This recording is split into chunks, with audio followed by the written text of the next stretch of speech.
What do you think is the biggest lie we've been told about AI? I think the biggest lie is that AI is free. Hold on, it's not free? No, because free is a very dangerous social construct. There is nothing free. The transaction is between you giving your personal data and the organization giving you the use of tools. We live in a world that you can swipe right and find your soulmate, you can track your pizza order online. But when it comes to contact your bank, especially the customer service, you are always asked, like, press 1 to speak to a bot, or press 2 in order to give a voice command somewhere else. Today, I'm actually talking to someone who's not just studying artificial intelligence, he actually is building artificial intelligence, and we are going to challenge that feel-good narrative. Because what's the point of faster if we lose the human touch along the way? Welcome to BOVCast. I'm Theo, I'm the Chief Customer Experience Officer at Banco Valletta, and today we are cutting through the hype. We keep hearing AI is the future, but here is my question: what kind of future are we building? Because it feels like every industry wants to automate without taking into consideration the impact that this might have on experience. My guest today is Dr Gege Gatt, a man who's got a doctorate in digital law, lectures on artificial intelligence, ethics, builds virtual assistants for global brands, and has somehow convinced the Vatican to listen to him. Gege, I'm not here to romanticize the past, but I'm here to have a very open, frank conversation with you about the future of artificial intelligence. Welcome to our BOV cast, and I'm really looking forward today to challenge each other. Theo, thank you for having me here. It's an excellent topic for us to discover and unpack together, so let's just go for it. Excellent. All right, let's start. We keep hearing about artificial intelligence, about the speed, about the 24/7 access. These things are all amazing, right? But humans, we bring emotion, we bring nuance, presence. My fear here is that we are designing for speed and accidentally removing the human part of it. Where's the line between smart automation and emotional, let's call it, laziness? So speed without empathy is just automation. What we are after as a race is the opposite of that. It is re-injecting the understanding of empathy with the benefit of speed and automation. In other words, what we're trying to do is not simply implement technology for the sake of technology, but we are implementing technology which can help us flourish as a human race, to understand those particular areas within processes which are ready for automation. So those, Theo, are the ones which are typically repetitive processes. Now, the Pareto principle tells us that 80% of all processes in enterprises today stem from a repetitive 20% of activity. So can we identify those areas which take out the soul from the human because they are so repetitive, and they lead us humans to switch off, to check out? It is the big problem of our society today. We've logged out of so many processes in enterprise. So can we move those processes to AI? And can we allow humans to be even more human, because they can focus on those areas which make us truly valuable in society? So emotional intelligence, being able to see the bank's customers for who they really are. This, Theo, is one of the biggest unmet needs of society today. For you to be seen, not as a number, but for who you really are. So technology bridges the part, creates the automation before it is absolutely necessary for a human to step in. That's where humans add value. I love what you are saying, that technology is doing that. But technology shouldn't we consider it as a tool, not as an objective? And what I'm trying to say is that, yeah, I mean, we experience lately technological advancements, right? But that, it has been raising constantly. What really happens with the care about that? And what happens with people that might not be so tech savvy? Right. I mean, if I take as an example, someone in their 60s or 70s, I mean, this might be a stereotype, I don't know, but let's say someone who is not tech savvy, right? What all these things mean for that person? And here's my question: what's in it for that person? What's in it for your parents, for example, which I can imagine they are not doing all the fancy things, they don't have to automate any processes, and so on. So what's happening there? I think that's a brilliant question. I think let's frame it in a very simple concept in philosophy, and that is artificial intelligence or technology is not here to replace human capability or skill. AI and technology is here to augment that skill that we natively have as humans. In other words, it's here to empower and not replace human capability. Now, using that as a pillar for our discussion, let's frame your question about accessibility, because the digital divide, which is what you're talking about, right? That age above which there isn't sufficient digital maturity to use technology. Now, the whole discussion about digital divide is this. As a bank, as an enterprise, we need to create options for our audience. Those who are digitally mature and empowered should be able to use the latest technology to rush through the particular process they want to complete. But those who do not have digital maturity should never be left out. They should never be excluded. Theo, we need to create methods to allow people without the right digital maturity levels to still access technology. So here's one example how. Let's be practical. Yeah. I would love that. I want this to make it very, very practical. Speech AI. So one of the biggest advantages we have in artificial intelligence today is that you don't need to force people to use a virtual agent or a chat interface. They could call a free phone number in any language, in any dialect, and an AI tool can listen, understand, interpret the emotional state, and respond. So even when humans are not available, perhaps outside of office hours, even when call centers are absolutely full because of high peaks in activity, you can have AI agents which a person of any age can speak to, relate to, and understand. That means that the fundamental value in technology delivery is the principle of solidarity, an important Greek principle too, right? Leaving no one behind in the race of improvement. I love what you said about not leaving anyone behind, but can I challenge you a bit here? Yeah, with the example of customer service. Let's say, I mean, yes, we integrate some agents, voice agents, bots, whatsoever, right?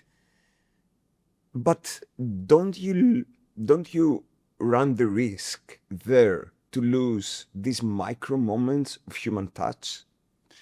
If we do that, we have failed in the design of the technology which we're bringing to the public.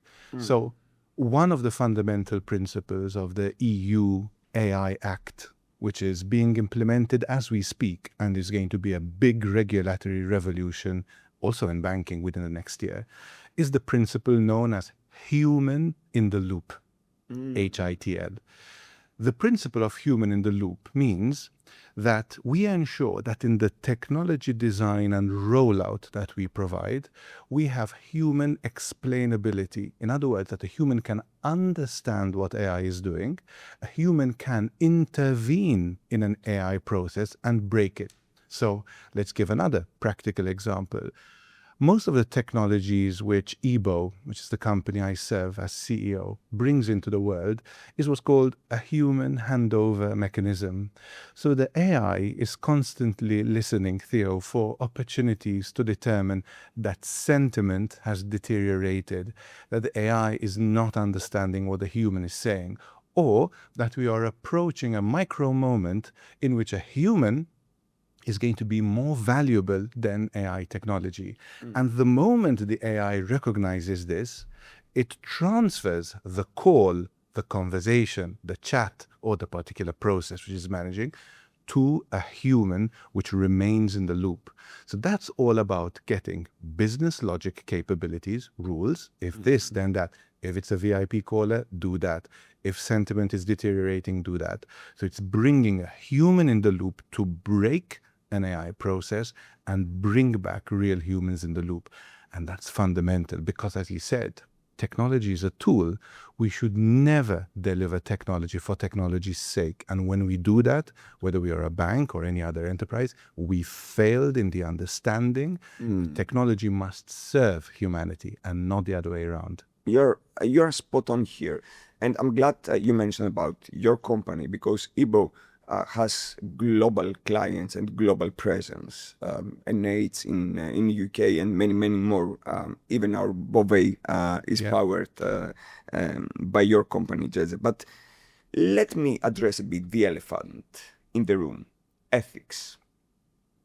Yeah, if AI is learning from our behavior, and our behavior includes bias, judgment, shortcuts, how do we stop it realistically from learning from the wrong lesson? I think this is one of the most fundamental conversations we need to have today, Theo. And there is one acronym which I like, which is called FAT AI, and not fat in a physical sense, but FAT is an acronym for fairness, accuracy, and transparency. So these are three very fundamental principles of ethics, which today we bring into artificial intelligence. So let's unpack them one at a time really quickly. So fairness means that the AI which you're bringing into the world is fair in its decision making, and most importantly, How? I want to challenge you here. Yes. Well, let's say two ways. Firstly, it must be compliant to legislation. So a lot of the American technology which we are implementing in Europe does not fulfill the data protection or privacy obligations and norms which we have in Europe. So it is unfair because whilst the AI is excellent computationally, it is not lawful. So fairness means lawful. Secondly, it means, as you hinted in your question, the absence of bias. So bias is when technology takes a certain decision based on biased or inaccurate information which is given in the training process. How can the bank ensure that this doesn't happen? Well, I think most organizations today are going to need to create a statutory role, reporting often to board level, which is looking at fairness and lack of bias in AI training. We are now living in a world where it is an obligation at law, EU AI Act, right, to ensure that there is a supervisory process which ensures that the machine learning activity is representative of, for example, different genders, different ethnicities, and whose training process is scrutinized by a human to make sure that bias isn't perpetuated, repeated, and scaled by AI. This, Theo, is not a limitation. This is an opportunity. This is an opportunity for humanity to say, stop. We don't want more bias. We don't want in the legal system a Caucasian judge providing positive judgments for Caucasian accused individuals and negative justice to Black Americans, for example. This is the opportunity for us to say, as a society, let's build technology that removes bias. And transparency. This is about that. So transparency is very much linked to the concept of explainability and interpretability. What that means is this. I love that. Explainability. We cannot build technology which is a black box. Imagine a situation, Theo, where you'd go to your bank, ask for a loan, your loan is immediately request is processed within a few seconds, and you say, Theo, I'm sorry, you can't buy the house of your dreams. Why? Well, because AI said so. You're like, what does that mean? Can you explain that to me? You know, what decision-making tree did the AI follow to deny me that particular facility? Explainability means not building AI in a black box, but building it in a transparent box, building it in an explainable way. Now, the difference between explainability and interpretability means interpretability for an engineer means that any computer technologist, AI engineer, could look at the data pattern and understand it from a computational perspective. But explainability means the average human, just like you and I, should be able to be given a full explanation on how AI reached that particular decision. I mean, from what you're saying, I wouldn't call you average human. Well, no, I'm very, very average.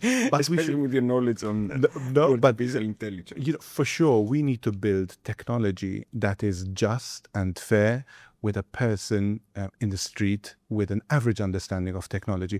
And I think there's one more point about transparency, which you are interested in, which is redress. We need to allow redress mechanisms. So if a human, once the explanation is received, is unhappy with that particular AI decision, that individual should have a redress and appeal mechanism to say, okay, I get the AI judgment, but now I'd like that to go through a human being to provide an output, another decision. Now, the decision might be identical. We're not saying the bank now should approve the mortgage or otherwise. It could be identical, but it is a right, both under our data protection legislation, GDPR, but also under the EU AI Act, that as a human, we have a right to ask for a non-automated decision-making process, which means a human looks into your file and provides a judgment. It might be identical to the AI one, probably it will be, but that's a right, and we should maintain that right.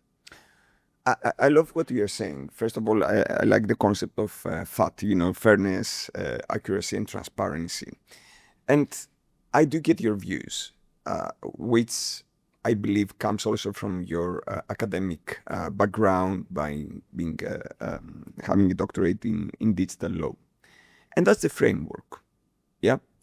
But don't you think or feel sometimes things can go out of control? Because in my views, there are two dimensions to what you say. The first one is like, if as a consumer, I know my rights when it comes to the AI Act, that's number one. And number two is that how do I safeguard that this fairness, accuracy, and transparency is across all the AI tools I use? And let me give you some examples that we recently had about an AI model making Nazi comments. I mean, sometimes it feels that it is out of control. And if I can take it a step further, you might see also people that they have been really from the initial stages of designing AI, that they now are very, very concerned that things are already out of control. So I do get it from your background, and that's the way it should be. But if we get, to the real thing here, practically, is this happening? So, as a small country, Malta has a massive opportunity in exactly this vacuum that you have just portrayed to us. And that opportunity is providing an adequate level of digital literacy to every citizen in this country. This is not only an opportunity for Malta, Theo. I think it's an opportunity for Europe. Actually, I came very well prepared, because in one of your interviews, you once said that we need to go from digital literacy to digital fluency. And I love that. But I think it's the right moment for you to elaborate more. So I've got two children, and as you might know, by just looking at kids today, they can use a tablet, an iPad, before they are even verbal, before they can communicate, they're already learning certain digital skills, like how do I swipe, how do I skip to the next YouTube movie. But what we're not realizing is that digital literacy and digital fluency start by teaching 3-year-olds a basic understanding of awareness of how you use technology. So what is misinformation and what is factual information? What does it mean when I consent to using an application like ChatGPT? So what does the consent process imply? What is data privacy? So what we are missing in the educational system is providing the citizens of tomorrow with the equipment, the intellectual equipment they need to be able to navigate this complex world which we live in. Without that foundational work of digital literacy, we are going to have a gap in how society interacts with technology. And that gap often is a gap of ignorance. And I am very scared by ignorance, right? Because that is what typically is limiting your economic potential. But this, Theo, is not only a problem on an educational layer. I think it is also a problem in an entrepreneurial level. So most of Malta's companies are small and medium-sized companies. If you had to take a cross-section of those SMEs, you will find that most of them are not equipped to implement AI technology at all, let alone the right technology, which is fair, accurate, transparent, and explainable. So there, I think, there is an obligation on the state to help SMEs understand and implement the right technology to make them more competitive, because this is the big opportunity in Malta. Make no mistake, Theo, about the fact that in the next 10 years, if this country doesn't up its game from an AI perspective, it is going to become competitively irrelevant. There are only two companies that will survive by the end of this decade. Those companies that have adopted AI correctly and those which are just out of business. So, for example, grants by central government could help in educational activity of SMEs and implementation of technology. Maybe we're at the stage that apart from appointing a CEO and a CFO and a CMO, we need to start appointing chief AI officers. Which is happening, right? Right. In many companies. Right. And that moves a company away from chasing, the most talked about tool of the time, ChatGPT or whatever. And rather than doing these individual projects, asking, where do we want to be in 2030? What's our vision? What are the technology decisions we need to take now? What are the program of works we need to be investing in to get us to the right spot in 2030? And I think the framework of all that, Theo, is regulation. We need to live in a society which protects its citizens from unfair AI through regulation. Regulation isn't a brake. Regulation is a steering wheel. Right? I completely agree, but if you go historically on the human nature, we always find ways of how we can bypass that regulation. So that's why sometimes it feels out of control. Let me make this very, very practical for those that are listening or watching this BOVCast. What's practically the first step I can do as a human being in order to control AI and not to be controlled by AI? I think the first step is increasing your awareness. So I would say 2/3 of the population today are using AI through common programs, whether it's Amazon, Spotify, or whatever, but they are not aware that they are actually using technology, which is determining the next song that they pick, the next mood that they're going to fall into. So I would suspect step one is awareness, and you build awareness through education and through experimentation.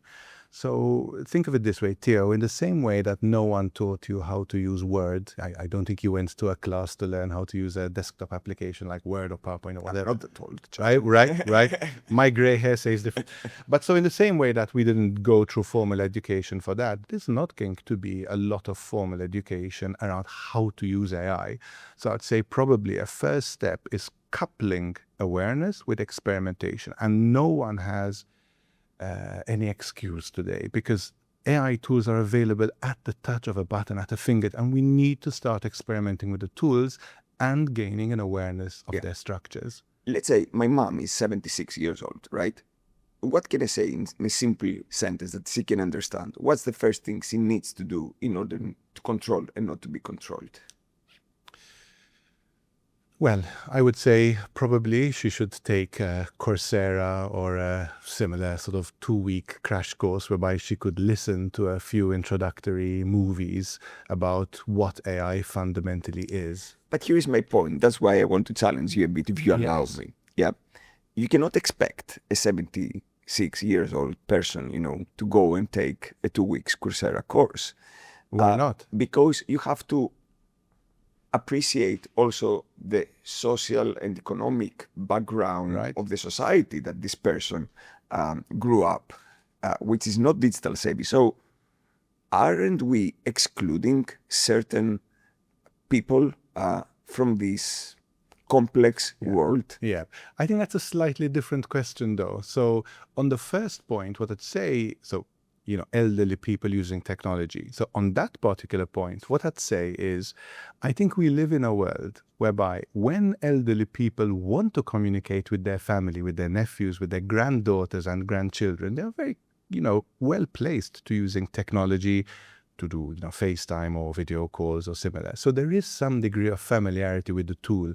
What we need is to guide those individuals on how to use the same tool, the same technology, the same swiping mechanisms now to be informed and learned about what is the most promising human technology of our century. But the second part of the question is about digital exclusion. Now here, Theo, I think this is one of the biggest risks of society today. I think we risk creating a two-tier society. Exactly. And that's And not only in society, I think even nations. I mean, don't you think it's happening already? So do you want to compare North America with sub-Saharan Africa? You have almost the new world order is not anymore dictated by the oil economy or access to fossil fuels and its monetization. Today, the new world order is set by those nations who are racing ahead economically because they have the benefit of technology to optimize processes, and those nation states who have no access to technology. So you are right. This is not only creating a digital divide in society, but across the planet. I'm extremely concerned about that. But let's just maybe give some very practical examples of what one could do.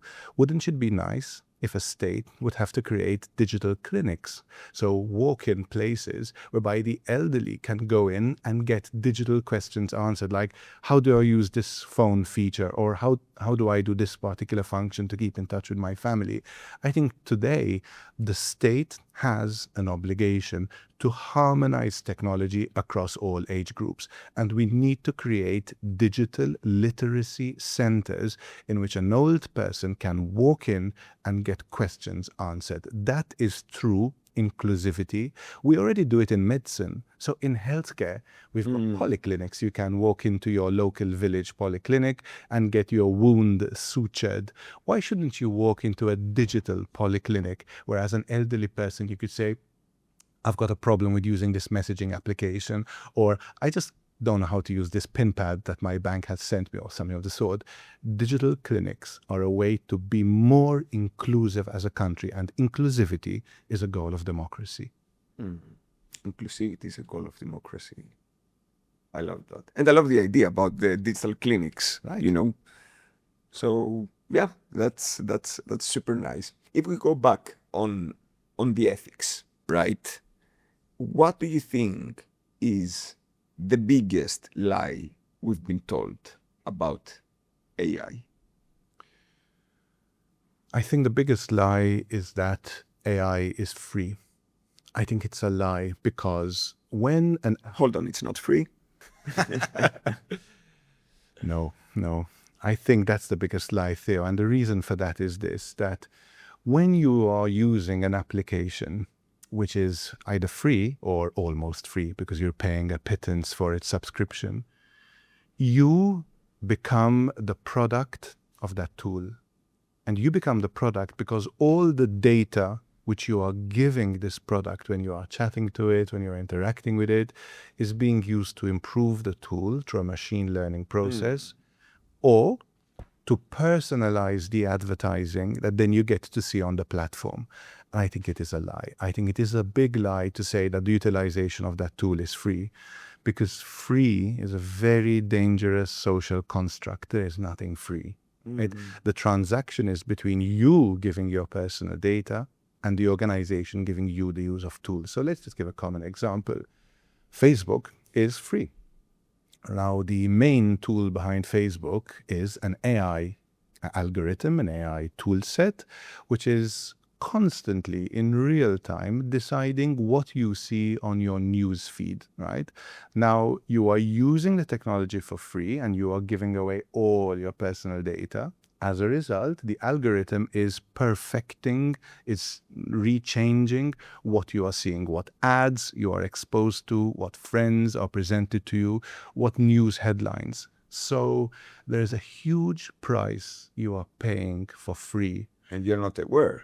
Right? And that's the worst part, right? Because consent, which is when you signed up, is not well explained to the average person. It's one of the things we're trying to correct at law, right? Which is creating mechanisms which make these big companies explain in common terms what you're giving away.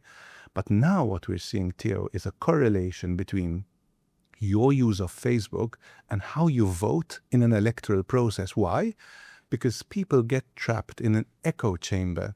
So an echo chamber is a room of common ideas. So let's say I'm vegetarian, and so now all my Facebook feed is showing vegetarian content, more vegetarian recipes and so on. But what if you are an extreme liberal or conservative or right-wing, ultra-racist player? You get trapped in this echo chamber, you create a confirmation bias as though, all the world thinks like me. So I'm now reconfirming my worldview. And suddenly you become more extreme in that worldview. And suddenly that impacts how you vote in an election, in a ballot activity. So there is a correlation between giving out your data for a free product and how you behave in a world that is socially involved. So there is nothing free, and that is the most dangerous lie that technology can provide to a society. All right, let me get this straight. So what you're saying is that, of course, nothing is for free.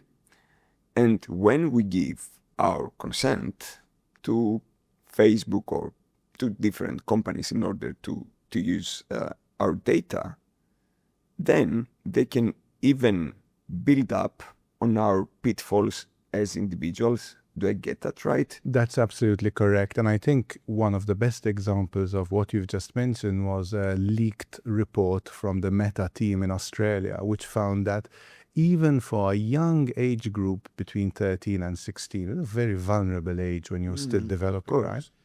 They have such good, complete profiles that with a high certainty of over 90%, they are able to predict when that particular age group is likely and most likely to act on a particular advertising content. So it's Friday night, you're feeling down, and I'm showing you a leather jacket advert, which makes you, you feel more perhaps energized about the weekend. And unless I'm a vegetarian, so right. I might not appreciate the. But that's the thing, right? It's when individuals are in the most vulnerable moment, the advertiser is able to plant a message which is going to exploit that vulnerability. And I think this is the question, beyond the example of Meta, but I think this is the question that we need to discuss as a society. Do we want to build technology that helps us flourish as a human race? Or do we want to build technology that can exploit the human race? And I have very clear views about what world I want to live in. And I enjoy participating in events like this podcast, because it gives us an opportunity to reflect. And this is the most fundamental question of our time. What type of world do we want to design? Because it is technologists like us which often are part of that big decision. That's why, if I had a free hand in education, I would make sure that every software developer, every programmer that leaves university or whatever structure is educating software developers these days has a mandatory course or credit in philosophy and ethics. Because these individuals who are constructing the tools we use should not only look at computing from a technology perspective, but they must have a grounding in ethics, because that helps us build ethical technology. So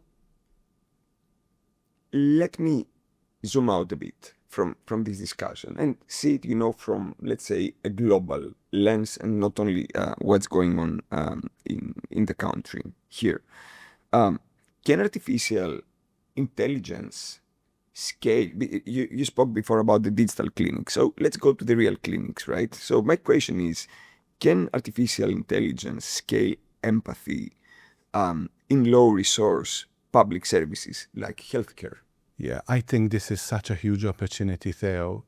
We live in a Europe whereby public sector in general is somewhat overbloated, large, and somewhat inefficient, because we have been running public services in the same way for the last 60 years. So think of it this way. In any country, government has ministries. Every ministry has a number of departments. Every department has its own processes, right? So if you are a citizen and you need a service from 5 different ministries, you're going to have to go to 5 different departments. And 5 times over, you're going to need to identify yourself, explain your case, and wait many weeks for an answer. Does this make any sense to you, Theo, in a world whereby we want instant gratification, in a world where you could buy a, 1,000 euro microphone from Amazon and had it refunded and exchanged in a click of a button? No. So the opportunity to scale is to build a human-centric public sector. That means that not you revolve around the 5 different ministries in my example, but that government revolves around you, that you, as a human, are in the center of public sector service. Scaling that means that you have one interface for all government, whether you're asking about inheritance law, whether you're paying your tax bills, whether you're applying for a third-party national permit. All of this happens through one interface, an AI interface, which is able to understand you and your intent, is able to understand your needs, and removes the 6 weeks of wait for a response, because it can automate the repetitive process. It could do it instantly. Yes, you are eligible. No, you are not eligible. And the lovely thing about scaling here is that you are removing bias. So in public sector all over the world, you have subjective human beings. You are standing in front of a clock who is taking a decision with human bias. Obviously, most of the time, it is unknown to the person. But if we build AI without bias, not only do you get speed for the citizen, but you remove bias. I will not change the decision based on how you look or if I know you. I will give the right decision based on the laws which are regulating that process. And here comes the FAT, right? Right. The fairness, accuracy, and transparency. Imagine that type of world. Imagine a public sector which is built around the human need. I think that could really change Europe for the better. Change Europe for the better. I love that. You have said before that AI needs an ethical scaffolding, right, in one of your interviews. I would like to ask this differently. If AI is the architect, let's say, of tomorrow, who is taking that blueprint? Who is providing a blueprint for technology and for society? I think it's a multi-stakeholder answer. So I think that the blueprint is being provided by the politicians who are creating the legislative structure within which technology must run. I think the blueprint is created by those entrepreneurs who are bold enough to say, we are a bank, but banking is going to look very different in 10 years' time. So we are bold enough to take the right technology decisions and bring them to society. I think the blueprint is created by educators. I think those educators who have an obligation to increase the level of digital literacy in our country. And here comes the obligation and the responsibility that every government should have, right? And I think that the blueprint, Theo, is also created by citizens, because in the design of technology, whether it is a customer experience technology, whether it is any other type of technology, we want that design to be inspired by the voice of the customer. We want a feedback loop which comes from the citizen and says, no, this is not the type of technology we want. So here's one example. In China, they use AI technology for littering purposes. So they're using CCTV cameras, an AI tool to read that computer vision stream and provide instant fines to people who are throwing paper on the floor or who are littering. It is very useful to listen to citizens. So, for example, citizens might say, oh, but I should be notified about this technology, or I need to provide a consent, or I should know how long that recording is being kept for, or I want to know if this is for littering fines, or if it could also prosecute me for a criminal offense. In other words, you need to listen to the citizen to build technology. Human in the loop, which we spoke about, doesn't only mean human in supervision. It means that humans are part of the design process. So these four stakeholders are all creating the blueprint for tomorrow's technology. And we need them all to be involved in this ecosystem of AI development. I'll say one more thing. We need to reform education, because despite whatever blueprint we create, your toddlers of today are going to be creating the rocket science of tomorrow. And we have an environment, Theo, in which schools are dysfunctional. We still have schools based on the industrial model of the 1960s, where people sit down in rows, listen to a teacher speak for 8 hours, get through an exam and are told, go home. I believe that education will be one of the verticals that will experience a very drastic change, and already does with the use of artificial intelligence. Just because we are approaching the end of our conversation, I want to ask you two questions, if you allow me. The one is that if I would give you the magic wand and you could go back in time, given the fact that you are one of the first that started building artificial intelligence, would you have made something differently? So my journey in technology has always been sort of very much at this intersection of how do we communicate better and how do we use technology to make things faster. So I find this very fascinating, layering technology and communications. I've always been very much inspired by that journey, and there's still a very long way to go. If there is one thing I would have done a little bit differently, probably I would have insisted on raising more capital earlier on, so as to develop certain strands of our technology faster. I think speech is really important. And if I could have raised more capital earlier on, I would have put more R&D activity at the beginning. So if you are an entrepreneur in Europe, one of the harshest realities you face when compared to a North American businessman is access to capital.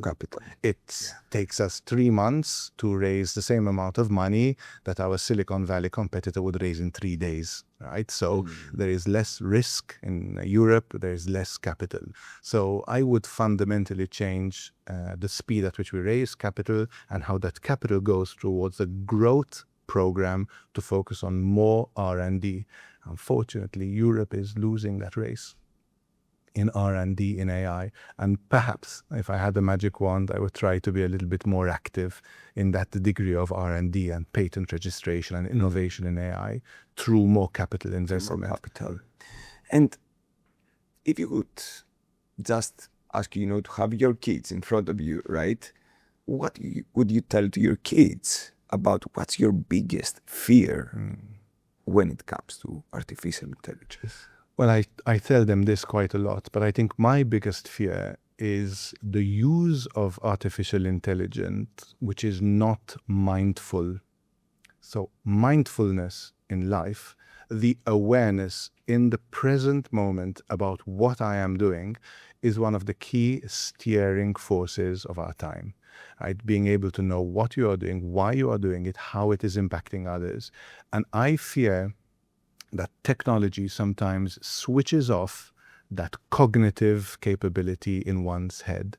it draws you into what we call a rabbit hole, right? I'm sure you see people who tell you, yeah, I've been flicking through TikTok for the last 4 hours. I just can't realize it felt like 4 minutes, right? They're sucked into a rabbit hole. Yeah, because it is designed. It is designed that way. It's designed to be sticky, right? Yeah. And algorithms will become even better at that, right? So we'll be able to understand more of the context of the environment, not simply how you're scrolling, and what's going on in the environment around you.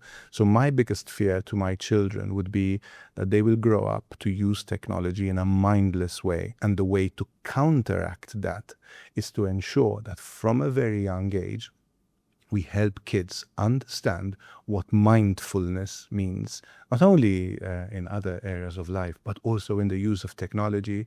And here's an analogy for that, Theo. So, in the world of warfare, going to war, an officer, a commander, could be sentenced, could be punished for taking a battalion to war, which is not prepared in how to fight, how to defend, how to attack strategically. But in today's world, we are sending our children not prepared. We as parents are like that commander. We could be punished if we do not prepare our children for warfare. And today's warfare really is, living in a very vulnerable and complex and uncertain world. So our obligation as parents to children is to make sure they understand the mindful use of technology.